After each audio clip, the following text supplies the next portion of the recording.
کی فضیلت کو اجاگر کرنے کے لیے پیران پیر حضرت سیدنا غوث اعظم رضی اللہ تعالیٰ عنہ آپ فرماتے ہیں کہ یہ جو رمضان ہے اس کے 5 حرف ہیں، 5 حروف ہے رمضان کی، را، میم، ضاد، الف اور نون۔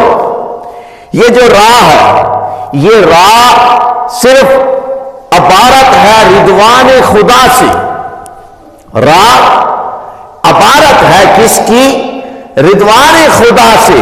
اور پھر یہ میم ہے محابتہ خدا، یعنی کہ یہ جو عبارت ہے میم محابتہ خدا کی۔ اور پھر جو ضاد ہے، ضاد عبارت ہے دامان خدا کی عبارت ہے۔ پھر الف جو عبارت ہے، یہ الف الفت خدا سے عبارت ہے۔ پھر جو نون ہے، نون نور خدا سے عبارت ہے۔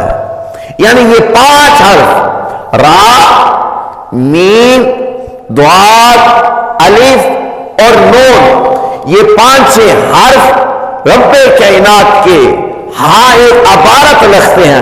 پھر آپ نے فرمایا کہ رب کائنات پاس مسلمانوں کے لیے رضائے خدا بن جاتا ہے۔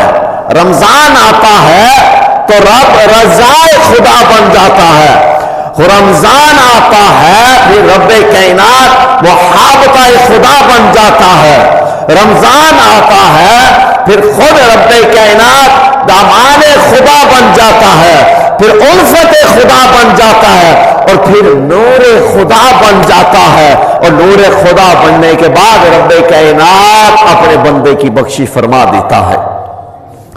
یہ حضرت سیدنا غوث اعظم رضی اللہ تعالیٰ عنہ نے آپ نے کتاب اپنی غنیۃ الطالبین کے اندر آپ نے یہ ارشاد فرمایا۔